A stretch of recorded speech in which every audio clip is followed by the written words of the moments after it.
ওই সাবা চিনিস আমাকে? আপনি কখনো অ্যাডাল্ট সিনেমা করেছেন? আমি রেপ সিন করেছি, আমার চুমু খাওয়া সিনও দেয়নি। টলিউডে কি নেপোটিজম চলে? নেপোটিজম কোথায় চলে না ভাই। টলিউডকে কন্ট্রোল কে? না, এখন ইন্ডাস্ট্রিতে যারা আছে আমরা সবাই প্রসঙ্গিককে মানি। কত নায়িকার সাথে জবরদস্তি করেছেন? সব নায়িকা শ্রাবন্তীটা আমার কাপে এখনো পড়ে। চ্যালেঞ্জ, আমাকে হিরোর মতো দেখতে লাগে, দেবজিতের মতো আমি চেয়ার করবো। আপনি কখনো কোনো নায়িকাকে ডেট করেছেন? ওই নায়িকাকে আমার খুব ভালো লাগে। হ্যাঁ, কোন নায়িকাকে ভালো লাগতো এখন বলবো। তারপরে আমার আপনি সিনেমাতে ফার্স্ট কত টাকা উপার্জন করেছেন? এগুলো গরিব প্রোডাকশন, 100-র কাছাকাছি আমার কাছে যে অফারগুলো এসেছে আমি সব না বলে দিই। এগুলো গরিব প্রোডাকশন, করলে বড় প্রোডাকশন, ছোটখাটো কোনো প্রোডাকশন আমি করবোই না। আমি অনেক হিরোর থেকে বেটার পার্ট করে দেখাতে পারি, হিরো দেওয়া হয়নি। আর আপনাকে এই খাদান সিনেমায় কাজ করার জন্য তার কাছে কি অনেক রিকোয়েস্ট করতে হয়েছিল? সেই সাহসটা নেই কোনো ডিরেক্টরের, কনফিডেন্স নেই নিজের মধ্যে। দয়া করে ছেড়ে দিয়েছে বলে মমতা ব্যানার্জি করে যাচ্ছে। এই হিরোর একটা যে ট্যালেন্ট থাকে, পকেট থেকে বার করে ট্যালেন্ট থাকবো না। ক্রিয়েটার বা ইউটিউবার দেখে আমরা চোখে এক নজরে কিভাবে দেখ? বং মিডিয়ার উজ্জ্বল একটু পাকা, নিজেকে বিরাট মনে করে, চুলটা খালি হেন করতে থাকে। না, আমি বলেছি আমাকে হিরোর পার্টি, তো আয়নায় মুখ দেখায়। তামিল তেলেগু ইন্ডাস্ট্রিতে সিনেমা দেখাটা জাতীয় কর্তব্য বলে মনে করে, তাদের ছবি ঘরে থাকে। আর আমাদের বাংলা ইন্ডাস্ট্রিতে এখনো পর্যন্ত রাস্তায় অনেকে জিজ্ঞাসা করে আপনি সিনেমা করেন না? আরে বন্ধুরা, কপি প্র্যাঙ্ক মাঝে নমস্কার। তো আজকের আমাদের কাছে খুব স্পেশাল একটা গেস্ট এসেছে। স্যারের নাম বলো। স্যারের নাম হচ্ছে সুমিত গাঙ্গুলি, যাকে আমরা নেপোদা নামে চিনি। আপনি প্রথম বলুন স্যার যে কেমন আছে? কেমন আছের উত্তরে ভালো আছি বলতে হয়, কিন্তু কথাটা সর্বৈব মিথ্যা। আচ্ছা, আমার একটা প্রশ্ন, ভালো আছি মানে শরীর ভালো আছে? হ্যাঁ, তো শরীরের ভেতরে এই লোকটা যে ভালো আছে বলছে, তার liver, kidney, heart, pressure, sugar, তার গলব্লাডারে স্টোন আছে কিনা, কিডনিতে স্টোন আছে কিনা, এই লোকটা জানলো কি করে? একটা লোকের যদি ক্যান্সার হয়, সেই লোকটা প্রায় 10-12 বছর পরে গিয়ে ধরা পড়ে। একদম। তাহলে ধরো সেই লোকটা, যে লোকটাই 10-12 বছর ধরে ভালো আছি বলে এসছে, তখন তার ক্যান্সার ছিল। তাহলে ভালো আছি বলছে, তার মানে মিথ্যে। কিন্তু আমরা এটা বলতে অভ্যস্ত, সেই কারণে কেমন আছেন বললে বলতে হয় ভালো আছি। তার মানে আপনি বলতে চাইছেন যে ভালো আছি যে আমরা বলি এটা মিথ্যা হবে। অবশ্যই মিথ্যে, কেননা অ্যাকচুয়াল সত্যি উত্তরটা হচ্ছে আমি জানি না। আপনার নাম সুমিত গাঙ্গুলি, কিন্তু আমরা কেউ আপনাকে সুমিত গাঙ্গুলি নামে চিনি না। আমরা ছোটবেলা থেকে জানি নেপোদা। তো এই নেপোদা নামটা কোথা থেকে এলো? সবাই জানে নেপোদা নামটা কোথা থেকে এলো। আমি কেচপুর থেকে উঠে করেছি, তাতে আমার চরিত্রের নাম ছিল নেপোস। আমাকে সবাই নেপোদা বলে। এরকম কোনো চরিত্র যদি হিট হয়ে যায়, কোনো চরিত্র হিট হয়ে গেলে নামটাই হিট করে। কারণ ওখানে চিরঞ্জিত অনেকবার বলেছে, ওরে নেপোয় মারে দই, মরলে নেপো কেওড়া তলায় ছড়াতে যাবো কি। কোনো এই কথা ইন্টারেস্টিং লেগেছে। এটা আরেকবার রিপিট করা যাবে ডায়লগটা স্যার? ওরে ও নেপোয় মারে দই, মরলে নেপো কেওড়া তলায় ছড়াতে যাবো কই। প্রায় ৩১ বছর পর সেই সিনেমাটা আজও হিট। তো সেই কারণে এখনো যতবার টিভিতে আসে, ততবার লোকে দেখে এবং হাসে। ১ম বসার থেকে একদম শেষের আগে পর্যন্ত, ছবি শেষ হওয়ার ১০ মিনিট আগে পর্যন্ত লোকে হাসতে, হাসতে শেষ হয়ে গেছে। তো ন্যাচারালি হাসি তো সবাই পছন্দ করে। আর সেখানে সারা ছবিটা কমেডি করেছে। তো নেপো নামটা ওই জন্য হিট হয়ে গেছে। আপনি যে বলেন গব্বর সিং, তো গব্বর সিং বেশি ফেমাস না নেপোদা বেশি ফেমাস? ওকে দেখে বাচ্চারা বেশি ভয় পায়। এটা দর্শক বলবে। পশ্চিমবাংলায় অবশ্যই গব্বর সিংকে দেখে কেউ ভয় পায় না। না, কিন্তু গব্বর সিং যেটা বলেছিল যে यहाँ से 50-50 कोस दूर गाँव में जब कोई बच्चा रात को रोता है, तो उसकी माँ कहते हैं बच्चे सो जा नहीं तो गब्बर आ जाएगा। गब्बर भाई इन हरामजादों ने उस गब्बर सिंह का नाम पूरा मिट्टी में मिलाएंगे।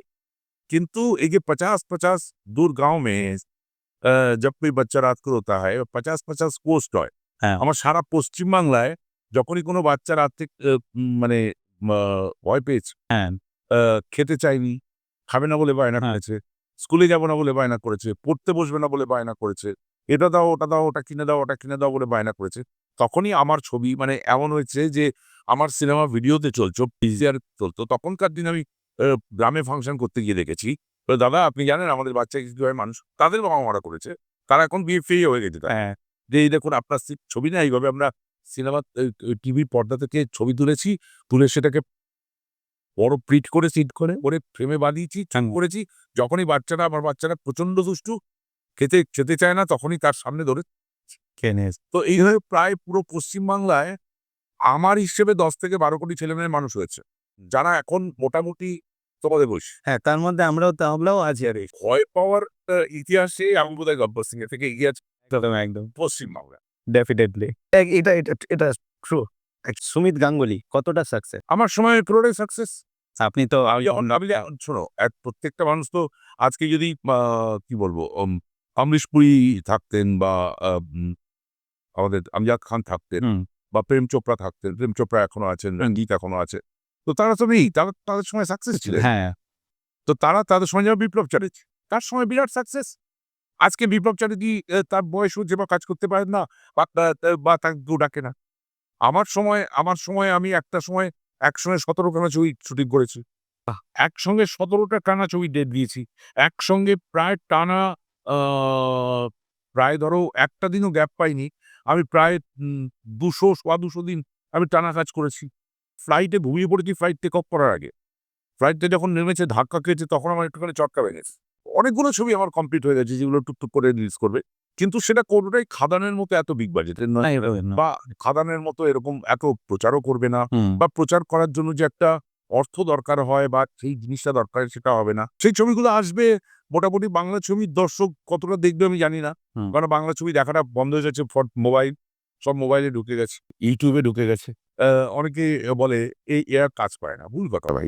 কাজ পায় না এটা ভুল কথা। আমি যদি এখন বলি যে আমি রেমুনারেশনটা এমন একটা চাই, হ্যাঁ। এমন একটা রেমুনারেশন চাই, আমাকে 90% ডিরেক্টর প্রোডিউসাররা দিতে পারে না।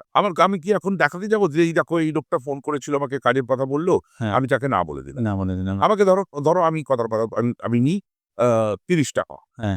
আমার দাম ৳৩০ আমি বলেছি, "ভাই আমি ৳৩০ নেবে।" সেখানে বলল, "না দাদা আমাদের তো অত বাজেট নেই। আমরা মেক্সিমাম ৳৫ দিতে পারব।" তো আমি তো কাজটা করব না। তো কাজটা তো এসেছিল আমার কাছে। আমি যদি করতাম ৳৫ কাজটা, তাহলে তো কাজটা করে থাকতাম। আমি তো কাজের মধ্যে আছি। প্রচুর কাজ দেখাচ্ছে টাকা দেওয়ার। তো আমার সেই কাজ সেই অতটা শক্তিও নেই। কাজ করার ৳৫ র কাজ আমি করতে হলে আমাকে নিলে ৳৩০ দিয়েই নিতে হবে। নাহলে নিও না আপনি, দরকার নেই। তো এরকম কাজ আসে, বলে দিই। সুমিত গাঙ্গুলি স্যার যদি অ্যাক্টর না হতো তাহলে কি হিসেবে আমরা দেখতে? আমার আইপিএস হওয়ার খুব ইচ্ছে ছিল। আর আমি যখন পড়াশোনা করছিলাম, পড়াশোনার শেষে বাবা আমাকে মিলিটারি ট্রেনিং এ পাঠিয়েছিলেন। আমাদের বাবা মিলিটারি ছিলেন। মানে আপনি ট্রাই করেছিলেন? না ট্রাই করিনি। আমার ফার্স্ট এয়ারওয়ে কমান্ডার হওয়ার ছিল। তো বাবা এই লাস্ট যেটা ইন্দো চায়না যুদ্ধ হয়েছিল তাতেও বাবা অংশগ্রহণ করেছিলেন। আচ্ছা। তারপরে সেখান থেকে বাবা ভলান্টিয়ার রিটায়ারমেন্ট নিয়ে আ আমাদের একটা স্কুলের টিচার হিসেবে জয়েন করেছিলেন। কিন্তু ফোর্ট উইলিয়ামের সঙ্গে যুক্ত ছিলেন। আমি ফোর্ট উইলিয়ামে গেছি। তারপরে সেখানে যাওয়ার পরে বাবা আমাকে ওদের একটা কি সেকশন আছে সেখানে ১ম ট্রেনিং এর জন্য পাঠিয়েছিল। সেই ট্রেনিং দেখে আমি বাবা দরকার নেই। আমি তখন অলরেডি অভিনেতা হয়ে গেছি। সারা পশ্চিম বাংলায় প্রায় ১০ থেকে ১২,০০০ পুলিশ অফিসার বন্ধু। আচ্ছা। তো আমি পুলিশ অফিসারদের সঙ্গে বন্ধুত্ব করতে ভালোবাসি। সারা পশ্চিম বাংলায় প্রচুর থানার ওসি, আইসি আমার বন্ধু। ঠিক আছে? প্রচুর আইপিএস অফিসার আমার বন্ধু। অনেক এসপি আমার বন্ধু। এসপিদের সঙ্গে যোগাযোগ থাকে। হ্যাঁ? তারপরে আইএএস অফিসারদের সঙ্গে আমার বন্ধুত্ব আছে। আবার ডিস্ট্রিক্ট ম্যাজিস্ট্রেটদের সঙ্গে বন্ধুত্ব আছে। আচ্ছা স্যার, আপনি যদি পুলিশ হতেন তাহলে কি হিরো হতেন না ভিলেন পুলিশ হতেন? মানে দাবাং পুলিশ? পুলিশ হিরো হয় না, ভিলেনও হয় না। পুলিশ হ্যাঁ। আইন মোতাবেক চলে। হ্যাঁ। আইন মোতাবেক যেটা হওয়া উচিত সেটা পুলিশ করে। হ্যাঁ। এবার তোমরা বলবে অনেক পুলিশ ঘুষখোর হয়। হ্যাঁ। এবার সেই ঘুষ খেতাম কি না খেতাম সেটা না, না, ঘুষ খাওয়াটা নয়। মানে আমি বলতে চাইছি মানে দাবাং হয় না যে এই একদম পুরো আইন আমার মোতাবেক দাবাংয়ে যেটা থাকবে, আইন মোতাবেক পাওয়ার থাকবে। যেটা হুম। করার দরকার সেটা আমি করতাম। হ্যাঁ। যেটা প্রতি পুলিশ অফিসার করে থাকে হ্যাঁ। করা হয় নাই ঘুষ খেতেন না? না সেটা আমি জানবো কি করে? আমি তো পুলিশ হয়েছি। মানে যদি হতেন ঘুষ খেতেন? আমি কি করে জানবো? তখন কি হতো সেটা তখন মানে ঘুষ তো পুলিশ তো ঘুষ খায়। না তার কোনো মানে নেই। কোনো প্রমাণ নেই। বাজে কথা বলবে না। এটা স্যার না পুলিশের সাথে কেউ বাজে কথা বলবে না। স্যার আমি একটা কথা বলি স্যার আপনি এটা বলুন। পুলিশ বলুন যারা ডিউটি অন ডিউটি করে ঘুষ খায় না স্যার? না, আমি দেখিনি। আচ্ছা হতে পারে আমরা হয়তো আমি কখনো কাউকে ভাই ঘুষ খেতে দেখিনি। আমার দেখে কোনোদিন কোনো প্রমাণ নেই। আমি ভাই কোনোদিন বলব না কোনো পুলিশ ঘুষ খায়। আপনি যদি মনে করুন ভিলেন তো হিসাবে তো কাজ করেছেন। যদি হিরো হিসাবে যদি সুযোগ পেতেন তাহলে আপনি কেমন ভাই ফিল ওটাই করতেন? তো আমি চেয়েছিলাম ভাই। আমি তো ওটাই হিরো হতে চেয়েছিলাম। ভিলেন হতে কে চায়? আমি যখন মানে আপনার কনফিডেন্স আপনি হিরো হওয়ার যোগ্যতা আপনার রয়েছে। মানে কি? আমি আপনাকে জিজ্ঞাসা করছি। মানে কি? আমি অনেক হিরোর থেকে বেটার পাঠ করে দেখাতে পারি। আমি অনেক হিরোর থেকে আর এক্ষুনি আমি অনেক হিরোর থেকে বেটার পাঠ করে দেখাতে পারি। আমাকে হিরো দেওয়া হয়নি। আমি অনেক হিরোইনের সঙ্গে অনেক বেটার প্রেম করে দেখাতে পারি। আমাকে হিরো দেওয়া হয়নি। কেন দেওয়া হয়নি স্যার? তুই আয়নার মুখ দেখায় চোখ ফোটাচ্ছো। না এটা কিন্তু মানে ফেস, ক্যারেক্টার, বডি এটা হিরোটা আর্ট, হিরোটা মানে না সেটা আমি জানি না ডিরেক্টর আমি তো হিরো হতে চেয়েছি আপনি কখনো মানে সেই সুযোগ আপনি নিজের চেষ্টা করেছিলেন? বহুবার আমি হিরো হতে চেয়েছিলাম বলে আয়নায় মুখ দেখায় আপনি স্যার একটা কথা বলুন, সাউথ ইন্ডিয়ান হিরোদেরকে দেখবেন দেখতে কেমন ওল্ড এজ, তারপর কেমন একটা বাংলায় কোনোদিন কাউকে কোনো ক্যারেক্টারে কাউকে মানে এক্সপেরিমেন্ট করতে দেখেছো? না এই এত টপ ডিরেক্টর এখনো দেখি না। কাউকে কখনো এক্সপেরিমেন্ট করতে আমাকে ছেড়ে দাও হিরো ছেড়ে দাও হ্যাঁ, হ্যাঁ। একদম। আমাকে একটা বাবার পাঠ দাও আমাকে বলো হিরো দেবে আমি বুড়ি বুড়ি খাওয়াবো আমি দেবজিতের মতো আমি চেয়ার করে দেবো হ্যাঁ, চ্যালেঞ্জ একদম। আমি সোমনাথ কুন্ডু আমার মেকআপ করবে হেয়ার স্টাইল করবে হ্যাঁ।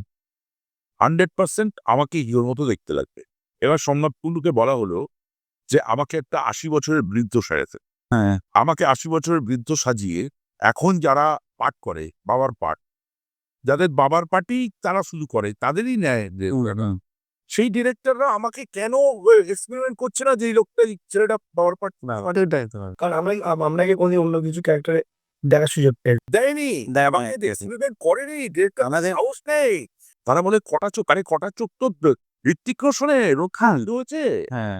আজকে কত লেভেলের হিরো ঋত্বিক রোশন হ্যাঁ, আজকে কটা চোখ তো ঋতুপর্ণার সে তো হিরোইন চোখের জন্য আপনি প্লাস পয়েন্ট পাবেন। এটা নেগেটিভ ইন্ডাস্ট্রিতে আমি জানতাম না।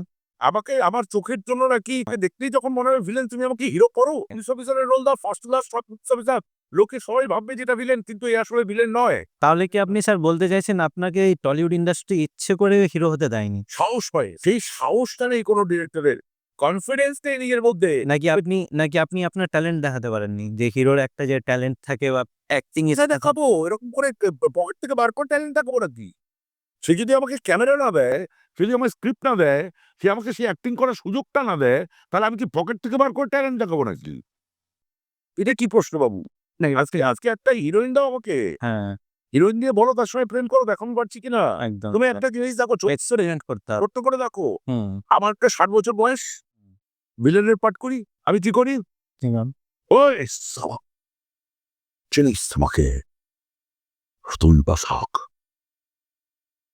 উঠে রেখে দেবো সালা এই ওরা আমাদের দুজনকে মেরেছে আমরা ওদের ২০ জনকে মারবো তবে সালা বদলানো হবে দৌড় সালা তুই ৭ দিনের মন্ত্রী ৭ দিন পর ফুটে যাবি বলো সোলার ও সুপার লেজেন্ড স্যার। সুপার একদম। ১৬ বছরের মেয়ের একই করছি দেখো আস্তে আস্তে কাজ শিখবে দাদার দিকে তাকায় তবে এখন দাঁড়িয়ে আছে পিছনে গিয়ে পিঠে হাত রাখছে এসে পড়ে দাদা তোর মনে পড়ে তুই ওকে কত ভালোবাসতিস আমার যে বুকরে কি তার উপরে রাগ আমাকে কেউ মারলে তুই তার সঙ্গে ঝগড়া কর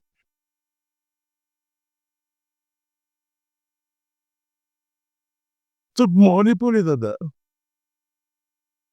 টিফিনের পয়সা পাচ্ছিয়ে তুই আমার জন্য কতদিন খেলনা খাবার কিনে এনেছিস দাদা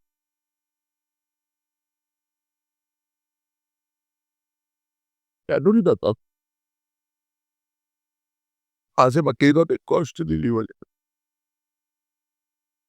বল না দাদা এই দাদা চুপ করে আছিস কেন বল না তোর মনে পড়ে মা আমার নাম রেখেছিল দুর্গা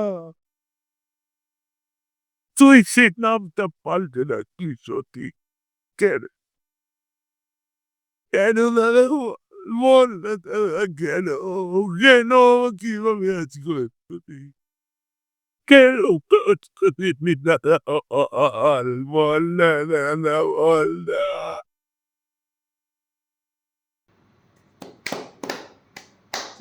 স্যার কিছু বলার নেই স্যার। লেজেন্ড স্যার আপনি স্যার। স্যার আপনি সিনেমাতে ফার্স্ট কত টাকা উপার্জন করেছেন? ফার্স্ট আমি যখন প্রথম সিনেমা অভিনয় করি তখন স্ট্রাগল করছিলাম ঘুরছিলাম স্ট্রাগল প্রথম ২ বছর ভীষণ হয়ে ঘুরেছি। সেটা বলতে গেলে বড় ইতিহাস হয়ে যাবে। তোমার ৩ ঘন্টার এপিসোড হয়ে যাবে। সেটা বলে লাভ নেই। তো প্রথম আমি একটা সুযোগ পাই 'সোনার সংসার' বলে একটা ছবিতে। তাতে একটা মা ও মানে কোর্টরুম ড্রামা। সেই কোর্টরুম ড্রামায় আমি দর্শক আসনে বসে আছি। Super extra. সালটা ১৯৮৩। সেখানে আমাকে ৳৮ দিয়েছিল। দিনেশ দে আমার ৳৮। তখন ৳৮ ডিমান্ড ছিল। তো ১৯৮৩ সালে ৳৮ আমার কাছে বিরাট ছিল, মারাত্মক। এবং তারপরে আমি যে ২৫-৩০ টা ছবিতে কাজ করেছি, তখন আমাদের শ্রদ্ধেয় ভিক্টর ব্যানার্জি আমাদের সিনে কোয়ার্টিস সোসাইটি বলে আমাদের জুনিয়র আর্টিস্টদের একটা ইউনিয়ন করে দিয়েছিলেন। আমি তার জয়েন্ট সেক্রেটারি ছিলাম ওই সময়? ওই সময়ে। ছিলেন প্রেসিডেন্ট ভিক্টর ব্যানার্জি, আর তিনু ঘোষ বলে একজন ছিলেন সেক্রেটারি। তো আমরা জয়েন্ট সেক্রেটারি কাজ সামলাতাম, এই জুনিয়র আর্টিস্টদের কাজ সামলাতাম, নিজেও করতাম। আর আমরা সেটা ৳২৫ করে পেতাম। ৳২৫ করে আমি প্রায় ৩০ টা ছবিতে কাজ করেছি। আচ্ছা স্যার, এই তো খাদানে আপনি তো করলেন, ঠিক আছে রোল। তো সেখানে খাদানে আপনার কেমন কি পেমেন্ট হয়েছে এটা বলা যাবে? মানে কত আপনার সেলারি বা কত আপনার আ উপার্জন হয়েছে? বা সেটা আপনাকে জাস্টিফাই করে কিনা? এটা আমার মনে হয় বলাটা ঠিক হবে না। একটা ভ্যালু কোনো মানে টাকা অ্যামাউন্ট না বলুন, কোনো একটা এটা একটু আমি আজকে এখন যেটা হ্যাঁ, টাইফুন নয়। হ্যাঁ। আজকের ডেটে যে রেমুনারেশনটা আমি চার্জ করি, সেই সেই টাকাটাই ওনারা দিয়েছিলেন আমাকে। এবং এখন যতগুলো ছবিতে কাজ করছি, সেই টাকা নিয়েই কাজ করছি। সেটা অ্যামাউন্ট কত স্যার? এমনটা বলা যাবে না। তাও কিছু একটা মানে iPhone বা কোনো রিলেটেড একটু কিছু আইফোন রিলেটেড বলতে? মানে iPhone এর দাম যেরকম ৳১,০০,০০০ যেমন ধরুন তোমার ২ টা iPhone হবে, ৫ টা iPhone হবে। আবার ১০ তা এরকমভাবে বললেও তো একটা আইডিয়া করে নেওয়া যাবে। ১ টা আইফোন, ২ টো আইফোন, ৩ টে আইফোন। তাহলে আমি আমার একটা আইফোনের টাকা তোমরা আপনার মোটামুটি বাজেটটাই আশা করছি। না, এটা রেমুনারেশন আজ পর্যন্ত কেউ কোনো শিল্পী বলেনি। তার রেমুনারেশন কখনো শিল্পী বলেনি। এটা বলা যায় না। আর কোনো মেয়ে তার বয়স বলেনি, এটা বলা যায় না। অর্থাৎ স্যার আপনার কি মনে হয় খাদানে আপনাকে যথেষ্ট ভ্যালু দেওয়া হয়েছে? না আপনার আমার মনে হয় ক্যারেক্টারটা একটু বড় হলে ভালো হতো। আপনাকে এই খাদান সিনেমায় কাজ করার জন্য দেব আমাদের যে অ্যাক্টর আছে তার কাছে কি অনেক রিকোয়েস্ট করতে হয়েছিল? তা নয়, মানে একটা নিউজে এটা বেরিয়েছিল।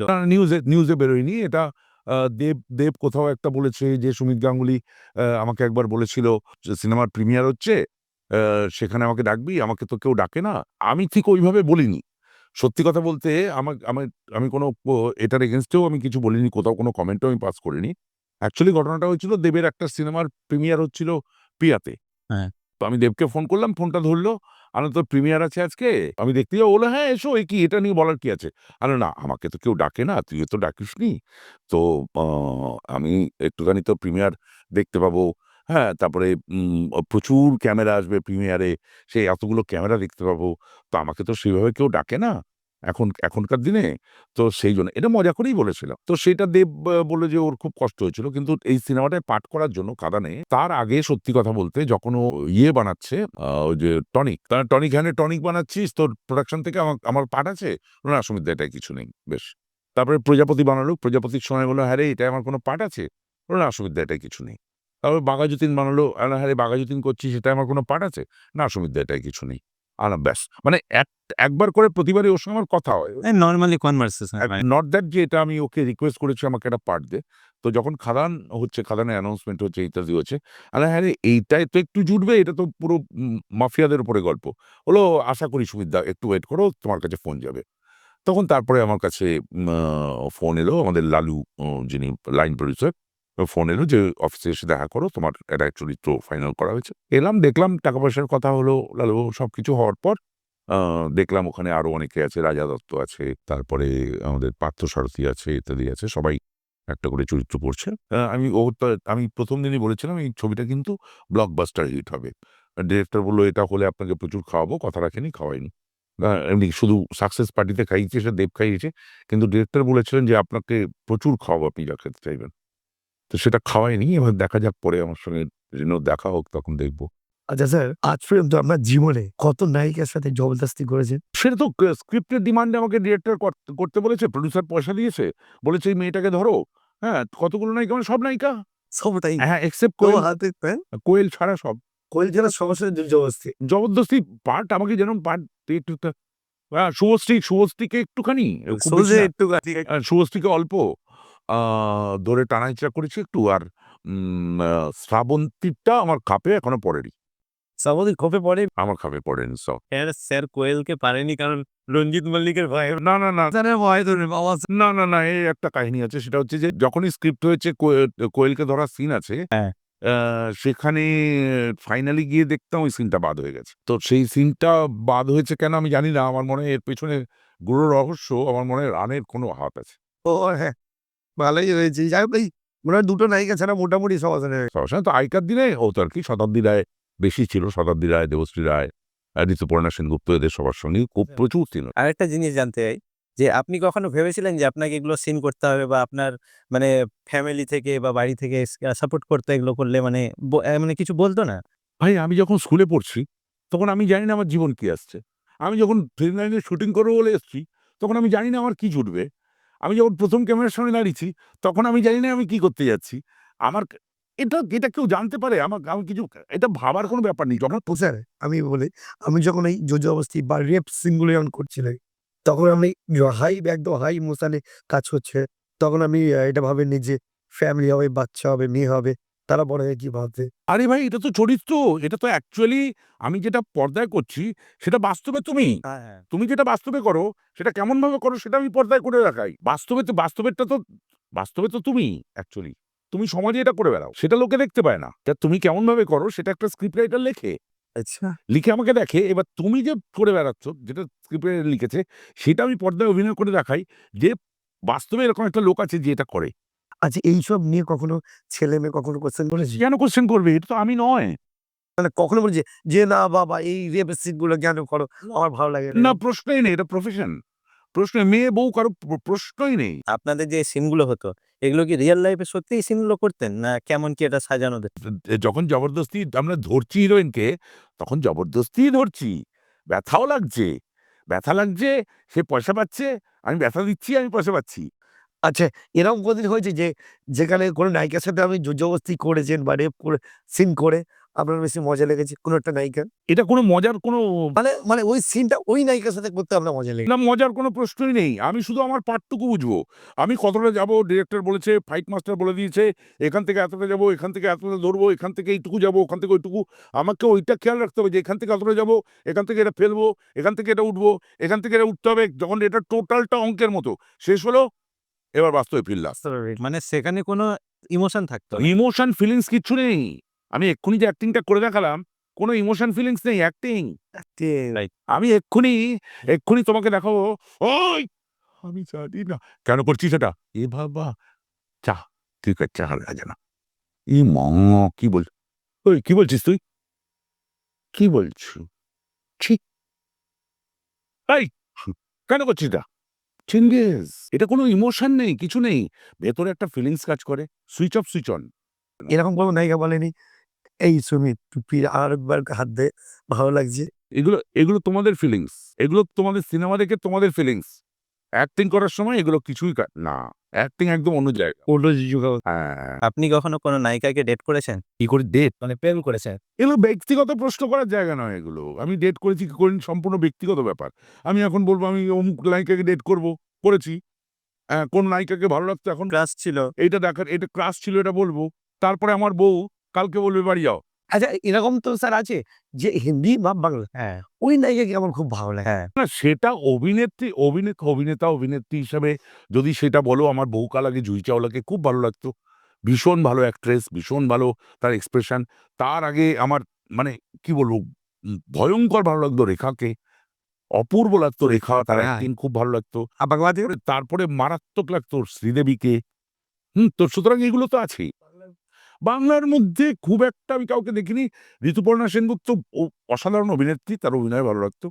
হ্যাঁ, আমরা যখন একসঙ্গে অভিনয় করতাম অনেকগুলো ছবিতে করেছি, তখন ভীষণ সাবলীল। আমাদের সবসময় ওয়ান টেক ওকে, কখনো সেকেন্ড টেক নেই। এত সুন্দর, এত সুন্দর। ইন্ডাস্ট্রিতে আপনার হতে পারতো আরো অনেক বড় জায়গা। কোনো একজনের জন্য আপনার জায়গাটা অত বড় জায়গায় যায়নি। এমন কিছু কেউ আছে? আপনার কিন্তু অনেক বড় জায়গায় যাওয়া যেত। হ্যাঁ, সেটা একজনই, তার নাম ভাগ্য। আপনি কিন্তু ভাগ্যের উপর দায়ী রাখেন। একদম মানে ইন্ডাস্ট্রিতে এমন কেউ নেই সবাই সুযোগ দিয়েছে। দানে, দানে পে লিখা হতা হ্যায় খানে ওয়ালে কা না, সুযোগ দেয়নি তো। সুযোগ কেড়ে নিয়েছে, সরিয়ে দিয়েছে, পেছনে গাড়ি করেছে, ছুরি মেরেছে। একদম রাজনীতি করেছে। সেটা আমার গ্রহের দোষ। আচ্ছা স্যার এরকম বলতে চাইছি, আপনি হিরোর রোল করতে চেয়েছেন। কোনো ডাইরেক্টরকেও গিয়ে বলেছেন যে আমাকে এই রোলটা দিন? সে দেয় এই রোলটা দিন, আমি কি করে জানবো কোন রোলটা আছে? মানে এই হিরোর কোনো হিরোর পার্ট মনে করুন আমাকে একটা সিনেমায় হিরোর পার্ট দিন। হিরোর প্রার্থী তো যে আয়নায় মুখ দেখে আয়। হ্যাঁ, বলেছে আয়নায় মুখ দেখে আয়। কোন ডাইরেক্টর এটা কে বলেছে? না সেটা কেন নাম বলবো? না, বলছে আয়নায় মুখ দেখে আয়। হ্যাঁ। বলছে স্টুডিওর বাইরে যা। ইন্ডাস্ট্রির দিকে পলিটিক্স করে। ইন্ডাস্ট্রিতে কে করে? কে করে না? 1 to 100 সবাই পলিটিক্স করে নিজের মতো করে। পাওয়ারফুল কে? পাওয়ারফুল মানে টলিউডকে কন্ট্রোল কে? না, ভাগ্য না হয়। একদম কারো হাতে নেই। একদম যে যার জায়গায় সম্রাট। আরে প্রত্যেকটা ডিরেক্টর তার জায়গায় সম্রাট, প্রত্যেকটা হিরো তার জায়গায় সম্রাট। কথার কথা দেব তার জায়গায় সম্রাট, প্রসেনজিৎ তার জায়গায় সম্রাট, জিৎ তার জায়গায় সম্রাট। যে যার নিজস্ব প্রোডাকশন হাউস। এখন ইন্ডাস্ট্রিতে যারা আছে আমরা সবাই প্রসেনজিৎকে মানি, বোমবাদাকে মানি। বোমবাদার নিজস্ব প্রোডাকশন হাউস আছে। আজকে যদি কথার কথা বলছি, বোমবাদার আমাকে ভালো লাগলো না। বোমবাদার কোনো প্রোডাকশন হাউসে আমি কাজ করছি, বোমবাদা জানতে পারলো বা বোমবাদা সেই প্রোডাকশনে কাজ করছে, গিয়ে জানতে পারলো আমি কাজ করছি, আমাকে ভালো লাগলো না। বুম্বাদা যদি ওই ডিরেক্টর প্রোডিউসারকে বলে যে সুমিতকে এই প্রোডাকশনে রাখো, এটা আমি চাই না, এটা যদি বুম্বাদা বলল, তাহলে ওই প্রোডাকশন হাউস সেই কথাটা শুনবে। আচ্ছা স্যার একটা কথা বলুন, টলিউডে নতুন আর্টিস্টদেরকে সুযোগ দেওয়া হয় না? 25টা ছবির নাম আমি এখন তোমায় বলে দিতে পারি, যারা প্রত্যেকটা নিউ কামার, প্রত্যেকটা আনসাকসেসফুল, একটা কেউ অ্যাক্টিং করতে পারেনি, ধেরিয়ে মাঠ করে দিয়েছে। কারো কোনো অ্যাক্টিং এর কিছু নেই, জিরো অ্যাক্টিং করেছে, হিরো বলো হিরোইন বলো, কারোর মধ্যে থেকে সেই জিনিসটা ফুটে বেরোয়নি। মানে নিউ কামাররা অ্যাক্টিং করতে পারে না করতে পারে না 100% থুতলে মুতলে শেষ হয়ে যায়। তো টাক টাক করে কেলম করে। সে অ্যাক্টিং করবে কি? তাকে যদি বলি মেয়েটাকে জড়িয়ে ধরে বলতো, শোনো না, আমি তোমায় খুব ভালোবাসি। এই যেটা আমি করে দেখালাম, একটা ভিলেন হিরোর পার্ট করলাম তো, এটা 1% করতে পারে না। নিউ কামারদের চান্স দেওয়া না, এটা বাজে কথা। আর একটা কোশ্চেন করি, টলিউডে কি নেপোটিজম চলে? নেপোটিজম কোথায় চলে না ভাই? নেপোটিজম বলে কিছু নেই। আমার তুমি চাইবে না তোমার ভাই এই কাজটা করুক, ধরো একটা পার্ট। না কিন্তু ট্যালেন্ট নেই, তাকে জোর করে সেই জায়গায় দেওয়া হচ্ছে। এত তো আমার ভাই, আমি তো করবোই সেটা। আমার ভাইকে আমি দেবো না? আমার ভাইকে আমি চাকরি দেবো না? আমি তোমার ঘরের ছেলেটাকে চাকরি দেবো? ট্যালেন্ট নেই তো কি হচ্ছে? আমার ভাই তো, করবো আমি। তার মানে চলে নেপোটিজম। নেপোটিজম কোথায় চলে না ভাই? বাজে কথা বলে লাভ নেই। আমার ভাই বলো, আমার বন্ধু বলো, আমার কাছের লোক বলো, নেপোটিজম বলে কিছু নেই। আমার কাছের লোক আমি দেবো। আচ্ছা স্যার, আপনি বলুন এখন সোশ্যাল মিডিয়ার ক্রেজ এখন তো হাই। তো আপনার কি মনে হয় যে সোশ্যাল মিডিয়ার কারণে সেলিব্রিটিদের একটুখানি ডিমান্ড কমেছে? একদম। কেন? সোশ্যাল মিডিয়ার কারণে 100% মানে অনেকটাই ডিমান্ড কমেছে। কেননা পশ্চিমবাংলায় যদি ১২ কোটি মানুষ হয়, তাহলে এই সোশ্যাল মিডিয়ায় আর্টিস্ট হয়ে গেছে ১০ কোটি। সিনেমা আর্টিস্টের কাজ দেখার থেকে সোশ্যাল মিডিয়া ওর থেকে ভালো কে করেছে সেইটা দেখবে। তাহলে ওর যারটা দেখছে তার একটা ভিউ বাড়ছে। এ আবার যখন করলো, এরটা দেখছে এর ভিউ বাড়ছে। তো নিজেদের মধ্যেই দেখাশোনা চলছে। নিজেরই ভিউ বাড়ছে। তো ১০ কোটি লোক আর্টিস্ট হচ্ছে, নিজেরাই নিজেদের মধ্যে কম্পিটিশন করে যাচ্ছে, নিজেরাই নিজেদের ভিউ বাড়িয়ে যাচ্ছে। যদি এরকম কোনোদিন আসে হ্যাঁ, যে ইউটিউব আর চলছে না, হ্যাঁ। ইউটিউব আর লোকে পছন্দ করছে না, নিজেরাই নিজেদের আর দেখছে না, নিজেদেরই আর ভাল লাগছে না, নিজেরাই আর কনটেন্ট খুঁজে পাচ্ছে না, তখন আবার সিনেমায় ফিরবে। তখন এই যারা এত ১০ কোটি আর্টিস্ট হয়েছে, তারা আবার সিনেমা দেখবে, তারা আবার দর্শক হয়ে যাবে। যখন যখন চলবে না, তখন অন্য কিছু করবে, চপ বাজবে, চপ শিল্পে চলে যাবে, চপ বাজবে। ফিউচার দেখতে পাচ্ছি যে ১০ বছর পরে সবই বাঁচতে হবে। হ্যাঁ, ১০ কোটি চপ বাজবে, ১০ কোটি চপ খাবে। এই ক্রিয়েটর বা ইউটিউবার দেখে আমরা চোখে এক নজরে কিভাবে দেখি? এক নজরে দেখার কিছু নেই। কিছু ট্যালেন্টেড আছে, যারা হয়তো ধরো সিনেমায় পর্যন্ত পৌঁছতে পারবে না, তার কোনো সুযোগ নেই। সে ইউটিউবে কাজ করে আজকে তারা তারা বিরাট নাম করেছে, বিরাট নাম করেছে। তাদের ট্যালেন্ট দেখিয়েছে। দে আর রিয়েলি ট্যালেন্টেড, ভীষণ ট্যালেন্টেড তারা। ট্যালেন্টটা তার প্রকাশ পেয়েছে। That's very good. আবার কিছু আছে যারা কিছুই জানে না। সে হঠাৎ একটা লোটা হাতে পুকুরে যাচ্ছে। পুকুরে গিয়ে সে মানে কি বলবো? প্রাতঃকালীন যে কাজকর্ম সেটা করছে। করে সমস্ত কিছু করে ফিরে আসছে। এই টোটাল ভিডিও করছে। সেটা 10 মিলিয়ন ভিউ। এইটা মানতে পারি। মানে নেই যে ভিডিও ওটার কোনো আপনি ভ্যালু দিচ্ছেন না, কিন্তু কনটেন্টের ভ্যালু দিচ্ছেন। হ্যাঁ, ডেফিনিটলি ভালো কনটেন্ট, ভালো স্টোরি অনেক ইউটিউবে আছে। দারুণ, দারুণ ইয়ে করছে। সেগুলো খুব সুন্দর, খুব ভালো। স্যার সোশ্যাল মিডিয়াতে একজন আছে, ওর নাম হচ্ছে ফোনপে পরোটা। ওই বাঙালি ফোনপে পরোটা ডিজন বলে চেনে। উনি ভিডিওতে বলে যে আমার ৪০০ কোটি ফেস ভ্যালু, আমি হচ্ছে সোশ্যাল মিডিয়া পুরো ইন্ডাস্ট্রির কোহিনূর। আমার কাছে কেউ পাত্তা পায় না।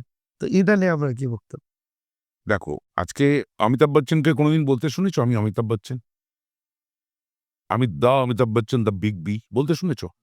শাহরুখ খানকে কোনোদিন বলতে শুনেছ আমি শাহরুখ খান? সালমান খান বা আমাদের প্রসেনজিৎ বা দেব বা জিৎ, তুমি কে? সে লোকে বলবে। তুমি যে নাম বলে আমি শুনিনি। আচ্ছা, আচ্ছা। আমি তোমাকে ১০০ জন লোক দাঁড় করিয়ে দেবো। তার মধ্যে দেখবে ৯৯ জন লোক বলবে আমি শুনিনি। হ্যাঁ, হ্যাঁ। তাহলে 1% লোক ওনাকে চেনে বা উনি লোকালি হয়তো ফেমাস। তো উনি যদি নিজে বলেন, গায়ে মানে না আপনি মোড়ল। হ্যাঁ, মানে আমি মোড়ল, আমি কিন্তু এলাকার সম্রাট। তিনি বলতেই পারেন। একদম, তো একদম। তাকে মোটামুটি আ সবাই পেছন থেকে হাসাহাসি করবে। ওই যে পাগল আছে, ক্ষেপা আছে, তার ব্রেইন শর্ট আছে। তো কোনো ব্রেইন শর্ট লোক তো এরকম যে আমি সোশ্যাল মিডিয়া ছেড়ে দিলে পুরো সোশ্যাল মিডিয়া পুরো সবকিছু ডাউন হয়েছে। তো হতেই পারে। তাকে বলো না ভাই পৃথিবীটাকে তোল না এইভাবে। শেয়ার মার্কেটটা তুলতে পারো না। ওনাকে এক কাজ করো, ওনাকে ট্রাম্পের কাছে পাঠিয়ে দাও। আচ্ছা স্যার, আরেকটা কোয়েশ্চেন করি। আপনার কি মনে হচ্ছে যে টলিউড ইন্ডাস্ট্রি ধীরে, ধীরে শেষ হয়ে যাচ্ছে? তার কোনো মানে নেই। টলিউড উত্তম কুমার মারা যাওয়ার পর টলিউড ইন্ডাস্ট্রি একদম নিশ্চিহ্ন হয়ে গেছিল। তারপরে ধরো আস্তে, আস্তে হঠাৎ 'শত্রু' বলে সিনেমাটা হলো। তারপরে 'বেদের মেয়ে জ্যোৎস্না' হলো। তারপরে স্বপন শাহ এলেন, 'বাবা কেন চাকর' হলো। তারপরে আস্তে, আস্তে এমএলএ ফাটাকেষ্ট, মিনিস্টার ফাটাকেষ্ট, যুদ্ধ, হিরো, ঘাতক, মন মানে না, প্রচুর সিনেমা হলো, 'আই লাভ ইউ'। প্রচুর সুপারহিট ছবি এলো, বাংলা ইন্ডাস্ট্রির স্বর্ণযুগ হয়ে গেল। তারপরে একটা হঠাৎ কমার্শিয়াল ছবি থেকে হঠাৎ সমস্ত ডিরেক্টরদের মনে হলো না কমার্শিয়াল ছবি আর চলবে না, লোকে দেখবে না। এটা তবু মানে এটা কপি ছবি। কপি করেই হতো। তামিল, তেলেগু কপি। লোকে দেখতো কমার্শিয়াল ছবি, কমার্শিয়াল গল্প। এবার সেইখান থেকে হঠাৎ ম তাদের মনে হলো যে না বাস্তবধর্মী ছবি হবে, বাস্তব ভিত্তিক। সেই বাস্তব ভিত্তিক ছবিটা করতে গেল। লোকের ভালো লাগলো না। ভাই পয়সা দিয়ে আমার ঘরে ঝগড়া হচ্ছে, ওখানে সিনেমায় গিয়ে দেখছি ওই ঝগড়াটা। তো যেটা আমার দৈনন্দিন সাংসারিক জীবনে যেটা ঘটছে, সেইটা আমি গিয়ে সিনেমায় কেন দেখবো ভাই? তো স্যার আপনার কি মনে হয় কখনো আমাদের টলিউড কামব্যাক করতে পারবে? এই যে কারান এলো, এ তো কারান এলো। কারান কামব্যাক তো হলো। হুম। তো এরকম কি আরো হবে? এরকম কমার্শিয়াল সিনেমা হবে, লোকের ভালো লাগার সিনেমা হবে, আবার উৎসব হবে এবং তার জন্য গল্প ভাবতে তার হবে জন্য বাবা। কমার্শিয়াল দরকার। কমার্শিয়াল গল্প ভাবতে হবে, কমার্শিয়াল সিনেমা বানাতে হবে। এই যে আবার একটা সিনেমা বানাচ্ছে 'রঘু ডাকাত'। হ্যাঁ। দেব বানাচ্ছে 'রঘু ডাকাত'। এটা বাম্পার হিট, মারাত্মক হিট হবে। রোবে তো আমি আছি। না। আবার ধরো ব ব জিৎ একটা সিনেমা বানাচ্ছে। সেই সিনেমাটাও সুপারহিট হবে। আচ্ছা, আমি কোনো ইন্টারভিউতে সোশ্যাল মিডিয়ার মাধ্যমে জানতে পেরেছিলাম যে যেখান থেকে বলেছিল যে কোনো স্টোরি যদি ভালো হয়, স্ক্রিপ্ট ভালো হয়, তার জন্য খাদানের মতো প্রমোশন এর করার দরকার পড়ে না। না দরকার পড়ে না তো। খাদান এত প্রমোশন করেছে যার জন্য হিট হয়েছে। আদৌ গল্প হয়তো ঠিক নেই। না তা নয়। খাদানের গল্পে হয়তো অনেকের চোখে ২-১ টা জায়গা কিছু লজিক্যাল মনে হয়েছে। কিন্তু খাদান আদ্যোপান্ত ফুললি কমার্শিয়াল ছবি, পুরো স্পিড ছবি, প্রচন্ড স্পিড ছবি এবং সেই স্পিডটা মানে পরপর এমন আসছে যে তোমাকে ওটা ভাবার সময় দেবে না। তোমাকে ওটা অত ভাবার সময় দেবে না। কমার্শিয়াল ছবি উড বি লাইক দ্যাট। আচ্ছা স্যার, সাউথ ইন্ডিয়ার যে ইন্ডাস্ট্রি আছে ওদের যে টলিউড, ওরা যেরকম এক্সপেরিমেন্ট করে নতুন, নতুন মানে কমার্শিয়াল ছবি বার করছে, আমাদের টলিউড কেন পারছে না স্যার? টাকা নিয়ে ইন্ডাস্ট্রি নেই। ওদের ওখানে সিনেমা দেখাটা জাতীয় কর্তব্য। তামিল, তেলেগু ইন্ডাস্ট্রিতে সিনেমা দেখাটা জাতীয় কর্তব্য বলে মনে করে। ওখানকার যে শিল্পীরা থাকে সেই শিল্পীরা তাদের নাম জানে। তারা কোথায় আ থাকে সেটা জানে, কবে এসছে জানে, তাদের ছেলেমেয়ে কটা জানে, তাদের ছবি ঘরে থাকে। ওরা ওদের ঈশ্বরের মতো ভাবে। আর আমাদের বাংলা ইন্ডাস্ট্রিতে এখনো পর্যন্ত রাস্তায় অনেকে জিজ্ঞাসা করে, "আপনি সিনেমা করেন না? আপনাকে খুব চেনা লাগছে। আপনাকে" অবাক বিস্ময়। আজকে ৩২০-২৫ টা সিনেমা করার পরে রাস্তায় অনেকে জিজ্ঞাসা করে, আপনার মতো একজনকে না বাংলা সিনেমায় দেখেছি।" আমাদের সৌভাগ্য এটা। এটা ভেবেছো তাহলে ভেবে আমাদের সৌভাগ্য প্রত্যেকটা বাঙালি আমি নিজে বাঙালি হয়ে বলছি, প্রত্যেকটা বাঙালির মধ্যে একটা করে মুখ্যমন্ত্রী বাস করে। দয়া করে ছেড়ে দিয়েছে বলে মমতা ব্যানার্জি করে খাচ্ছে। হ্যাঁ। এই সব আজকে মুখ্যমন্ত্রী মমতা ব্যানার্জি হয়েছে না, এই আমাদের যে ১২ কোটি বাঙালি তারা দয়া করে ছেড়ে দিয়েছে তাই। নইলে প্রত্যেকটাই মুখ্যমন্ত্রী। সেই জন্য ওকে না ওহ! দেব, দেব সিনেমা করে। আমাকে তো বলে, "ও বাংলা সিনেমা ভিলেনে পাঠ করে না এরা?" হয়েছে কখনো এরকম অকওয়ার্ড সিন হয়েছে? ওহ! প্রচুর। এ এই বাংলা ভিলেন-ফিলেনে পাঠ করে এই যে ওই লোকটা ভিলেনের পাঠ করে। স্যার আপনি তো অনেক সিনেমা করেছেন। তো আপনি কখনো অ্যাডাল্ট সিনেমা করেছেন? না, না। আমার চুমু খাওয়ার সিনও দেয়নি। বলছি যে আমি রেপ সিন করেছি ওটা ছেড়ে দাও। বলছি তোমার ওইটা বলি যে আজকে যদি তামিল তেলেগুর যেটা দর্শক, সেই দর্শকটা যদি ওইভাবে বাঙালি যেত হলে, হলে গিয়ে টিকিট কাটতো, প্রোডিউসারকে পয়সা ফেরত দিত। ভাই এখানে এখানে এমন অনেক প্রোডিউসার আছে যে ৩০০ কোটি টাকা দিয়ে সিনেমা বানানোর প্রোডিউসার আছে। সে 200 ক্রোড় দিয়ে সিনেমা বানানোর আমরা বাঙালিরা চাই যে টলিউডও সেই রকম লেভেলের সিনেমায় বানায়। তুমি চাইলে তো হবে না। প্রত্যেকটা বাঙালিকে হলে গিয়ে টিকিট কেটে দেখতে হবে। অ্যাকচুয়ালি সেটাই তো আমরা চাই যে আজকে খাদান এত টাকা ব্যবসা করেছে বলে আজকে কিন্তু প্রায় ১৫ কোটি টাকা খরচা করে রঘু ডাকাত হচ্ছে। আজকে রঘু ডাকাত যদি এই লেভেলে হিট হয়, তারপরে এরপরের ছবিটা ২০ কোটি হবে। এগোচ্ছি আমরা ওইদিকে। তো সেই জায়গাটা বাঙালিকে দিতে হয় ভাই। তো দর্শক যদি না দেয় যেরকম আমরা খাদানটা দেখতে গেলাম, সবাই সিনেমা ভালো মানে কনটেন্ট পেয়েছি আমরা। তাই জন্য আমরা দেখতে গেছি। ইয়েস, আদার্স জায়গায় গিয়ে আমরা তোমরা আসো, তোমরা দাও, তুমি আমায় রক্ত দাও, আমি তোমাকে স্বাধীনতা দেবো। বুঝতে পেরেছি। তুমি রক্ত দিলে না আমি স্বাধীনতা কোত্থেকে দেবো ভাই? আচ্ছা স্যার, আপনি ইউটিউবারদের সাথে এর আগে কোনদিন কাজ করেছেন? মানে ইউটিউবে এইরকম এরকম মানে ইন্টারভিউ ছাড়া ওই একটা ওই বং মিডিয়া ডেকেছিল, ওর একটা কি ২০০০ উজ্জ্বল। উজ্জ্বল ২০৫০ সালের বাবা বলে আমাকে একটা দিয়ে শুট করিয়েছিল। সেইটা দেখে আমি দেখলাম প্রচুর বদনাম হচ্ছে। আমি ফোন করলাম, ভাই এটা বন্ধ করে দাও। ও বন্ধ করে দিয়েছে। ওটা ছাড়া আর কারোর সাথে? না, ইউটিউবে কোনো কাজ করিনি। আমার সিনেমা? সিনেবাপ, সিনেবাপের সঙ্গে একটা করেছিলাম। আমাকে প্রপার রেমুনেশন আমাকে বলেছিল ওটা সিনেমা। আমাকে বলেছিল ওটা সিনেমা না, ওয়েব সিরিজ করছে। আমাকে ওটা ইউটিউবে চালানো হবে সেটা কিন্তু আমাকে বলেনি। আচ্ছা। আমাকে যেটা একটা সিনেমার প্রোডাকশন ম্যানেজার কাম অভিনেতা, সে আমাকে বলেছিল এরকম একটা ওয়েব সিরিজ করছে, তুমি তাতে একটা ভিলেন করবে। পুরো ওয়েব সিরিজই করেছে কিন্তু ও। দুইয়ের মধ্যে কাজ করে কাকে ভালো লেগেছে? এই কোনো ভালো লাগার কিছু নেই ভাই, আমরা পয়সা ছাড়া কিছু বুঝি না। আচ্ছা, দুইয়ের মধ্যে ব্যবহার কারো ভালো বা ওই যে ওদের সাথে কাজ করে না, সবই ভালো। উজ্জ্বলটা একটু পাকা। ও পরিষ্কার বলছি, উজ্জ্বলটা একটু পাকা। জল ফাঁকা মানে বং মিডিয়া বং মিডিয়ার উজ্জ্বল একটু পাকা। নিজেকে বিরাট মনে করে, চুলটা খালি এরম করতে থাকে। আস ইস! এটা না এরম সৃজিত মুখার্জি বা কৌশিক গাঙ্গুলি, বা সত্যিন রায়। স্বপন শাহ মিক্স, সত্যজিৎ রায় ওর কাছে কিছু না। এইগুলো মিক্স করে একটা ডিরেক্টর, ও বিরাট বিরাট ডিরেক্টর, বিরাট কনসেপ্ট। এই কনসেপ্টটা না আমি এইভাবে আমার ওটা দেখলে আমার কিছু যায় আসে না। ওর ব্যাড হ্যাবিট কি মনে হয় আপনার? এতটা লেভেলের নয়। না, আমি ও কেন কারণ জিজ্ঞাসা করছি, কারণ এটা থেকে শেখার আছে। ওর ব্যাড হ্যাবিট যেটা, ও অন্য কাউকে খুব একটা পাত্তা দেয় না। ও যে উজ্জ্বল, ও একটা সামবডি, এটা অলওয়েজ শো করে, বাস। আর কিছু না। অলওয়েজ, মানে প্রতিটা মুহূর্তে, মানে প্রত্যেকটা স্টেপ, প্রত্যেকটা তাকানো, প্রত্যেকটা কথায় প্রমাণ পায়, প্রকাশ পায় যে উজ্জ্বল। আচ্ছা। ও ও ও যখন দেবের সামনে গিয়ে ইন্টারভিউ নিচ্ছে, তখন যেহেতু এটা দেব মানে সূর্য, সেই সময় গিয়ে হ্যাঁ, হ্যাঁ দাদা আপনি এইটা এইটা যেটা করছে ওই অ্যাটিটিউডটা, আমিও ছিলাম সামনে, দুজনে পাশাপাশি ছিলাম। আমি দেখেওছেন। হ্যাঁ, এইটা আমি উজ্জ্বলকে খুব ভালো করে দেখেছি যে এই রূপটা আমি দেখিনি। এই রূপটা শুধু ওই সময়টা ছাড়া, ও যেই ওখান থেকে বেরোলো আবার কিন্তু উজ্জ্বল হয়ে গেল। আচ্ছা, এটা বডি ল্যাঙ্গুয়েজ। এই মনে করো না মুখ আপনাকে কখনো বলিউডে দেখতে পাবো? তো এরা ওই নেটফ্লিক্সে একটা করেছি, ২০ তারিখ থেকে আসছে, একটা ছোট পাঠ করেছি। ওই খাকি এটা করেছি। আর সত্যি কথা বলতে বম্বে থেকে দুটো যোগাযোগ এসছে, তাদের সঙ্গে কথা বলেছি। আমি রিসেন্টলি যাচ্ছি বম্বে, দুটো হিন্দি ছবি কথা হয়েছে। এখন যদি সেটা হয় তো ভালো। বড় প্রোডিউসার, বড় প্রোডাকশন হাউস, বড় ছাড়া করব না। করলে বড় প্রোডাকশন, ছোটখাটো কোনো প্রোডাকশন আমি করবই না ডেফিনিট। করলে বড় প্রোডাকশন হাউস যোগাযোগ হয়েছে। আচ্ছা স্যার, আপনি বড় করেন। আপনাকে ছোট্ট একটা প্রশ্ন করি। আপনি শুনেছি গরিবদের সাথে কাজ করতে ইন্টারেস্ট রাখেন না। এর কারণ কি? বুঝলাম না। গরিবদের সাথে কাজ করতে ইন্টারেস্ট রাখেন না। এরকম কথা তো কোথাও বলিনি। হয়তো এই বলে না বড় পর্দা হলে কাজ শোনা, গরিবদের নেতাটা গরিব নাই, অ্যাকচুয়ালি ছোটদের সঙ্গে। ছোটদের সাথে না, কি হচ্ছে আমি তোমায় বলি। আজকে ধরো এমন একটা প্রোডাকশন করলাম, সেটা আমি তো আমার 100% দেব। আমি 100% দেব, আমি খাটবো, আমি কষ্ট করব। সেটা কেউ দেখবে না। তো আমার ওই কাজটা করে লাভ কি? আমার শুধু পয়সার জন্য কাজ করে তো লাভ নেই। শুধু পয়সাটুকু তো সবকিছু নয় জীবনে। আমি সব না বলে দিই। এগুলো গরিব প্রোডাকশন। এই প্রোডাকশনে কাজ করতে পারে খাবার, মানে আমি ২-১ টা কাজ করে দেখেছি। সেখানে খাবার নিয়ে এসছে, একটা প্লাস্টিকের মধ্যে ভাত, একটা প্লাস্টিকের ডাল, আর একটা প্লাস্টিকে একটা ডিম সেদ্ধ। তো ডিমের ঝোল। তো সেইটা নিয়ে এসে দুপুরের খাবার নিয়ে এসছে। পারব না ভাই।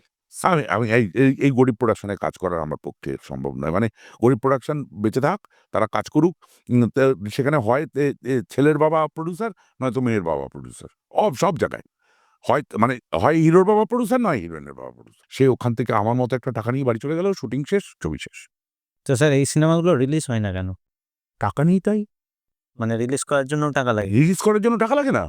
ওর কোনো আইডিয়া নেই তোমার সিনেমা সম্পর্কে? না, আইডিয়া নেই। একটা সিনেমা তৈরি করতে ধরো ১ কোটি টাকা খরচা হলে সেই সিনেমাটা রিলিজ করতে মিনিমাম আরো ৩০ লাখ টাকা লাগবে। তাই? হ্যাঁ, তো তোমাকে চ্যানেল কিনতে হবে তো। তোমাকে হল কিনতে হবে। হলে যেগুলো দেখানো হয় তার জন্য মিডিয়া লাগে। সেই মিডিয়াটা কি? ধরো কিউব, তারপর স্ক্র্যাম্বলড, তারপর ইউএফও। এই মিডিয়াগুলো তোমাকে কিনতে হবে। সেই মিডিয়াগুলো অনেক টাকা দাম। সেই মিডিয়ায় তোমাকে ছবিটা দিতে হবে, সেখানে আপলোড করতে হবে প্রত্যেকটা মিডিয়ায়।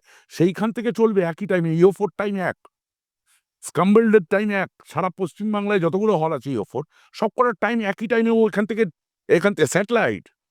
তোমাকে ওই স্যাটেলাইটটা কিনতে হবে, তার টাকা লাগবে। তোমাকে পাবলিসিটির টাকা লাগবে, তোমার প্রচারের টাকা লাগবে। তারপরে তোমার এই যে এইটা নামিয়ে অন্য হলে যাবে, তার একটা লাগবে। সেটা ওঠানোর আবার টাকা লাগবে। তো টাকা লাগবে না ডিস্ট্রিবিউশনে? রিলিজ করতে টাকা লাগবে না? অনেক কথা তো আলোচনা হলো। আমি অনেক অভিজ্ঞতা, অনেক ভালো, ভালো কথা বললেন। তো লাস্ট কয়েকটা প্রশ্ন রয়েছে। একটা র‍্যাপিড ফায়ার হবে। হুম। আমি এক উত্তরেই আনসার দিতে হয়েছে। মানে ভাবার টাইম থাকবে না, জাস্ট হ্যাঁ। অ্যানসার করে দিতে হবে। হিরোইনদের মধ্যে ২ এর নাম্বার হলো যেকোনো একজনকে চুজ করবেন। ঠিক আছে? এক হচ্ছে শুভশ্রী, এক হচ্ছে শ্রাবন্তী। শ্রাবন্তী। কৌশানী আর মিমি চক্রবর্তী। কৌশানী। নুসরাত আর সায়নী ঘোষ। সায়নী ঘোষ। সায়নী ঘোষ। আচ্ছা স্যার, এবার হিরোদের মধ্যে বলি। দেবজিৎ, জিৎ। প্রসেনজিৎ, চিরঞ্জিত, প্রসেনজিৎ। অঙ্কুশ, বনি। অঙ্কুশ। আচ্ছা স্যার, আপনি হিরো হিসেবে র‍্যাঙ্ক দিতে গেলে কাকে টপে রাখবেন? দেবজিৎ, চিরঞ্জিত, প্রসেনজিৎ, অঙ্কুশ, অনির্বাণ। প্রত্যেকের জায়গায় ভাষ্য। আপনার আর হিসেবে এক নাম্বার র‍্যাঙ্কে কাকে রাখবেন? মানে এর অ্যাক্টিং আমার সবচেয়ে ভালো লাগে, সবার সেরা। আরেকবার বলো নামগুলো। দেবজিৎ, প্রসেনজিৎ, চিরঞ্জিত আর অনির্বাণ। শুধু অভিনয় যদি বলো তাহলে প্রথমে অনির্বাণ, অনির্বাণ, হ্যাঁ, তারপর প্রসেনজিৎ, তারপরে জিৎ, তারপর দেব, তারপরে চিরঞ্জিত। না চিরঞ্জিত। না, এদের মধ্যে পড়ে না। মানে চিরঞ্জিত একদম জনারটাই আলাদা। চিরঞ্জিত ব্যাপারটাই আলাদা। চিরঞ্জিত এদের মধ্যে পড়ে না।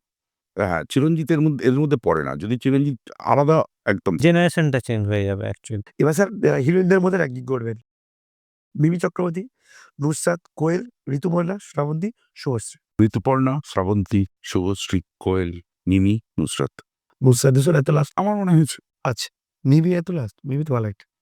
মিমি ভালো, কিন্তু আমার মনে হচ্ছে আমার দৃষ্টিতে আচ্ছা, আরেকটা লাস্ট রয়েছে র‍্যাপিড ফায়ার। একজনকে বাঁচাতে হবে, একজনকে মারতে হবে। প্রসেনজিৎ, চিরঞ্জিত। এই কাউকে মারা কাউকে বাঁচানো। মানে এটা জাস্ট এটা র‍্যাপিড ফায়ার। হ্যাঁ। Rapid এই গেম টাইপের। কাউকে মারা কাউকে বাঁচানো, তাহলে প্রসেনজিৎ বলবো। মানে ভর্তি ডেড না ভাই। যাবেন না না, প্রসেনজিৎ বাঁচাবো। বাঁচাবেন। ডেড হচ্ছে চিরঞ্জিত স্যার। দেব আর জিৎ। এইটা কি করে মারবো বাঁচাবো? এরা দুজনেই তো জ্যান্ত। হয় না, এটা তো খেলায়। আপনার কাছে একজনকে বাঁচানোর চান্স আছে, কাকে বাঁচাবেন? ২ জন। তাহলে দেবকে বাঁচাবো, দেবকে বাঁচাবে, জিতকে মারবো। মারলে। আচ্ছা, শুভশ্রী, কোয়েল। তাহলে কোয়েল কোয়েল কি বাঁচাবেন। বাঁচবে? বাঁচবে, শুভশ্রী মরে গেল। মরে গেল। আচ্ছা, মিমি চক্রবর্তী, শ্রাবন্তী। শ্রাবন্তী বাঁচবে, মিমি চক্রবর্তী মরে গেল। মরে গেল। আচ্ছা, সায়নী আর নুসরাত। সায়নী বাঁচবে, সায়নী বাজে, নুসরাত মরে যাবে। মরে যাবে। এখনো ভেবে দেখুন। হ্যাঁ, ঠিক বলছে। রাজ চক্রবর্তী আর শ্রীকান্ত মেহতা। এইটা আবার কিরম প্রশ্ন? রাজ চক্রবর্তী হচ্ছে ডিরেক্টর, আর শ্রীকান্ত মেহতা হচ্ছে প্রডিউসার। ওদের দুটো প্রোডাকশনের কথা বলছি। দুটো। রাজ চক্রবর্তীর প্রোডাকশন আছে তো? হ্যাঁ। আর শ্রীকান্ত মেহতার প্রোডাকশন। আরে শ্রীকান্ত মেহতা বাঁচবে, রাজ চক্রবর্তী মরে যাবে। ওকে, থ্যাংক ইউ স্যার। ওকে। খুব সুন্দর আপনি উত্তর দিয়েছেন। আর স্মার্টলি আর পুরো দম দেখে। হ্যাঁ, ঠিক আছে।